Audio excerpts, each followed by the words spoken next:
How are you, Faizan? I'm good, sir. Thank you. Chale, now you introduce yourself to all of us. So my name is Syed Faizan Haider Zaidi. I was born in Rawalpindi. Soon after my birth, I, along with my family, moved to Rahimyar Khan, from where I got my initial education till class 4. Then on, I moved to Karachi, from where I completed my education till my A levels. And then I moved to Lahore, from where I got my undergraduate degree in accounting and finance from LUMS. Currently, I'm living in Islamabad. I've moved here. So I've lived in multiple cities all my life. Apart from this, sir, throughout my academic and professional journey, I've shown 3 consistent traits. One is my ambition. The second is my ability, consistency in achieving those ambitions. And third is my ability and desire to learn diverse set of skills and knowledge. These 3 traits have essentially allowed me to get internships at some of the top multinationals, represent Pakistan in debating, and excel at sports as well. And after that, I realized that my destiny lies in CSS, and therefore I gave the exam, and today I have the pleasure of sitting with you people. Okay, thank you. So, I hope you have prepared yourself for the interview. Yes, sir. I've tried my best. What do you expect that? What type of question you will be asked? Sir, so the general... You just name the topics which you have prepared that you anticipate that these questions could be. Sir, I feel that they'd ask me about my optionals because accounting and business are non-conventional optional subjects. I feel that they will ask me about that. Current affairs, I feel I will be asked about particularly with regards to what's happening in USA because I have US history as an optional. And I feel some questions regarding my operational efficiency when it comes to my preferences. I feel that these are the questions which will primarily be asked. ये तो 3 question है यार. Sir, only 3 topics. Within these, I feel that there are multiple dimensional dimensions. Chale, you are multi-dimensional. Yeah, yes. Okay, I think you were born in the last century, in the 20th century. Yes. What are the major events of the last century which you remember? Sir, the 2 world wars, I feel that they defined a lot of things. And then during the last century, I feel that the rise of Islamic militancy, which culminated in 2001 9/11 attacks, I feel that these 2 I would primarily consider. How many years are in a century? 100.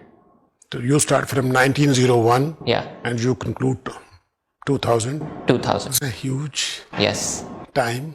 तो कुछ और नहीं याद आता? Sir, formation of Pakistan obviously is an important event as well. But the events I pointed out were more in a global context, how they have impacted the world order as it is right now. I feel that those are the 2, the world wars. What are your views about this Brexit? Do you think it is good for European Union or bad? So for the European Union, I feel that they have got a good deal. The deal that they've got right now, they're happy with it. I feel that the problem will be for the United Kingdom. In fact, European Union will survive regardless. The problems will be with the United Kingdom, I feel. How? So because now they have taken a step which... The nation which has ruled the world for whole of the centuries. Yes. Sir, I feel that exactly that is the reason. Do you think they have not thought about all these things? So when populist rhetoric takes precedence over they had politics, plenty of time after a referendum. They have been thinking for 2 long years. Sir, I feel that once the populist rhetoric sets in, it is very difficult to roll it back. And I feel that decisions made under the pretext of that populist rhetoric are oftentimes, as we have seen in Pakistan, are oftentimes counterproductive. And I feel that now they have essentially this country which has ruled over the world over centuries has taken a step which is irreversible in nature, and the consequences of which obviously we will see in the future, but I feel that they will... What are their arguments, positive arguments, what they think, what they have gained? So they feel that the United Kingdom is now going to be a much more uniform country in a sense that now they will not have the European immigrants coming in. They will be, that is the first. The second is that they feel that they will be more independent in their decision making in terms of their trade laws, in terms of who they want to trade with, who they want to give immigration status to, and all of those things. Now they have got the whole world, the whole American continent, Australia, Canada. They will have independent relations because here in the European Union they were stuck up because of the European Union. Sir, I do not feel. Yeah, exactly. That independence they will have. That is the argument that they give. And third argument which they give is that the less fortunate in the United Kingdom, or the people who are hardworking people, who you call the working class, they will now be economically advantaged because of the immigrants not coming in. I feel these are the three primary arguments that they give. What is the definition of crime?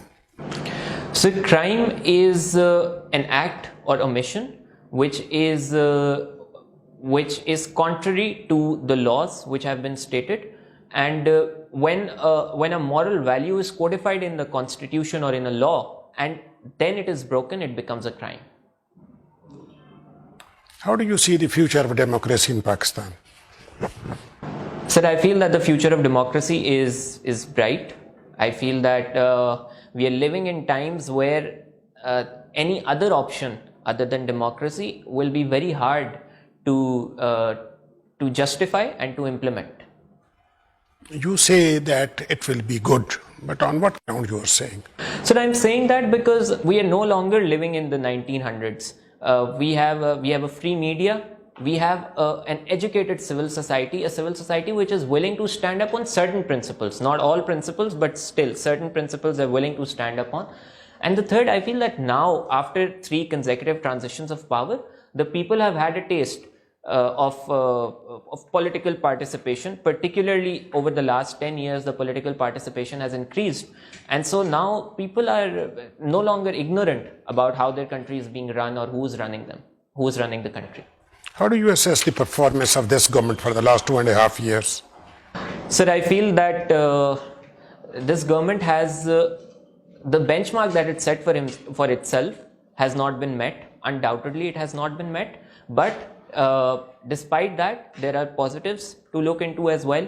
Our problems are structural. So you cannot expect one government to come in and make sweeping reforms. The structure needs to be corrected, and I feel that we are on the path of making those structural adjustments. Can you tell me what are the implications of COVID-19 on our society?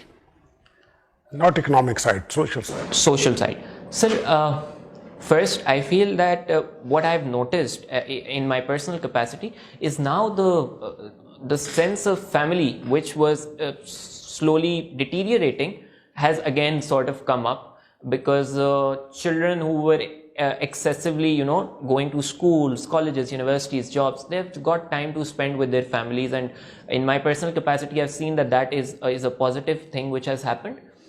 The other thing, sir, I feel that the concept of self-sufficiency has come into our society, in which we have decided to take matters into our own hand when it comes to education. We are now more self-reliant in terms of we have gone towards online education. Our systems have gone online. A third thing, sir, a social transition which has taken place because of COVID is now we have realized how important healthcare is for the country, how important sustainable healthcare and disaster management is for the country. And I feel that is a very good thing. The fourth thing which I feel is very important is that we have, in a disaster situation, we have implemented this hybrid model in which we had the political leadership and operational capacity of other institutions. And this has proven to be very successful. And so now we have a model on how we can deal with future problems if they arise anytime. Thank you. Why there is upsurge in violence in Afghanistan? Sir, yes. Recent upsurge. So we have seen that the Taliban operate under the model which is fight and negotiate. This was a model which was initially started by the United States of America, but the Taliban have actually implemented it over the last few decades, where they fight and they negotiate, they do it all the time, and they do these things simultaneously. Taliban, in an attempt to strengthen their position on the negotiation front, are sort of engaging in violence. This is the first factor. The second factor is that there is also space which is being exploited by other non-state actors, which include IS and certain other factions. Section 6 of the Constitution was amended in the 18th Amendment. What amendment was that, or is that? Sir, I cannot recall what amendment was made in the Section 6 of the Constitution. You know what is Section 6 No, I am not aware. of the Constitution? Very important, you should know about it. I will read upon it, sir. How will you evaluate the working of our bureaucratic machinery? Sir, I feel that our bureaucratic machinery has been problematic in a lot of ways. While it has had its positives, I feel that it is important to outline the negatives at this point in time, because the negatives have been very far-reaching in terms of their impacts. These negatives, I feel, include that this machinery is outdated in terms of we have not really tried to improve up on the bureaucratic machinery which we inherited after partition. That is the first thing. The second thing, I feel that there's an excessive divide between the bureaucratic machinery and the population. I feel that this divide needs to be bridged so that bureaucrats are not thought of as the rulers. In fact, they're thought of in reality as civil servants. I feel that is a second thing about bureaucratic machinery. I feel the third thing, we are still living in the times of paper and files, where the world has moved on to information technology, e-governance, and we have seen some institutions move on to that model. We have NADRA and we have these sort of institutions who have inculcated information technology in their operations. I feel if the bureaucratic machinery as a whole improves on this, we can go a long way. Prime Minister Inspection Committee on Administrative Reforms has put up quite a number of proposals to the Prime Minister for improving the working of bureaucratic machinery. Can you tell us about those proposals, about a few of them?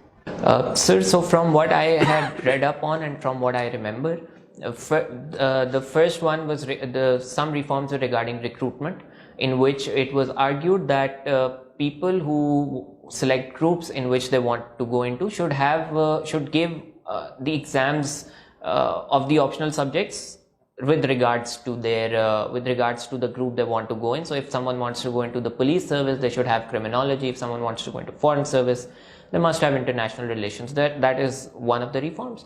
The other was, I think they also argued about security of tenure, which is a controversial topic, and there was no conclusion, I feel, which was reached regarding this. The third, and I think Mr. Ishrat Hussain argues vehemently about it, is increasing the sort of financial compensation and bring it to market level at least for the bureaucrats. I feel that these are three of the reforms which I remember from the many which were given. One of your weaknesses you have mentioned is overthinking. Yes. What do you mean by this? Overthinking? Sir, I feel that in routine tasks, I tend to think if I can do this in this manner or I can do it in this manner. So I take my time to assess which option or which path I should take. I feel that oftentimes in ways can be disadvantageous. Okay, you can write some appropriate word. Overthinking doesn't carry any sense. Right. If it had, I would not have asked you this question.